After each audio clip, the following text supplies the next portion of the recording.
लिया है वसुदेव कुटुंबकम।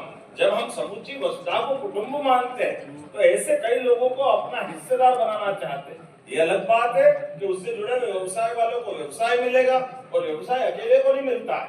सच्चे अर्थों में तो पर्यटन के माध्यम से भी कई लोग रोजगार पाते हैं। कितने प्रकार के लोग काम करते हैं, कोई अपनी पूंजी लगाता है। मैं तो इसको सरल शब्दों में ये भी कह सकता हूँ कि जहाँ हम भगवान के मंदिर में जाकर के जो परमात्मा से अपने जीवन में सुख वैभव पाने की कामना रखते हैं, जीते जी इस प्रकार के उद्योगों में भी कई लोगों को वही आशीर्वाद मिलता है जैसे ये भगवान के मंदिर है, जहाँ लोगों की रोटियां चलती है, उनका जीवन पलता है, उनको रोजगार मिलता है। इसलिए क्या रीवा का तो वाकई रिकॉर्ड टूटा। पहली बार हमने जब इंडस्ट्री का कॉन्क्लेव करने लगे थे तो तब लोगों ने कहा था कि तुम भी कहाँ सूखे खेत में बगैर बिजली बगैर पानी के खेती करने का सोच रहे हो। हमने कहा क्यों? बोले रेगिस्तान में कोई खेती होती क्या, रीवा में कोई इंडस्ट्री की बात होगी क्या? हमने कहा कोई बात नहीं, करके तो देखो। बाकी इंडस्ट्री कॉन्क्लेव करने वाले राजेंद्र जी गवाह इस बात के। हमारे कई सारे मित्रों ने, मैं तो सीमा के अंदर में बोलूंगा, हमारे कई विपक्षी मित्र इस बात को लेकर कहते हैं भाई काय के लिए कर रहे हो, ये क्यों कर रहे हो, इससे क्या मिल जाएगा, काय का इन्वेस्टमेंट आ जाएगा। अब मैं उनसे ये कह सकता हूँ कि आके देख लो कि राजकपूर सभागार में इस प्रकार से केवल एक क्षेत्र का इतना सफल पर्यटन का व्यवसाय हो रहा है, ये उनके लिए पर्याप्त है और उनके साथ साथ बाकी के लिए भी सबक है इस बात की कि हमारे द्वारा हमारी अच्छाइयों को एक बार समाज के सामने लाने की जरूरत है।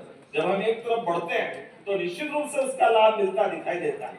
आज मैं अभी हमारी सूरी बहन जी से बात कर रहा और उन्होंने कहा कि मैं यहाँ उद्घाटन तो है कर ही रही हूँ, ये आपके इस कार्यक्रम में उद्घाटन कार्यक्रम में तो हूँ, लेकिन चित्रकूट में बहुत जल्दी भूमि पूजन करने वाले अपने नए व्यवसाय के नए संस्थान, ये इनको संकल्प हमको ताकत देता है। जब ललित संस्थान का अपना एक होटल अगर चित्रकूट के धाम में आएगा तो वो हमारे लिए नई ऊर्जा नई उमंग लाएगा।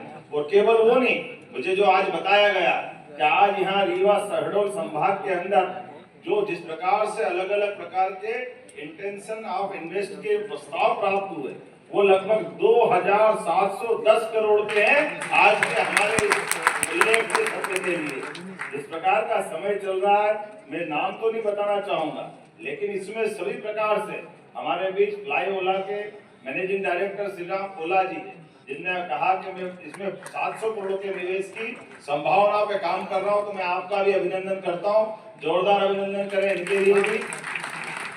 और RCPL और बिंद प्राइवेट के श्री दिव्यांश बघेल जी, आपने भी 500 करोड़ के निवेश की संभावना बताई, जोरदार अभिनंदन आपके लिए भी। श्री अमित जी ने 500 करोड़ और अब नाम तो बहुत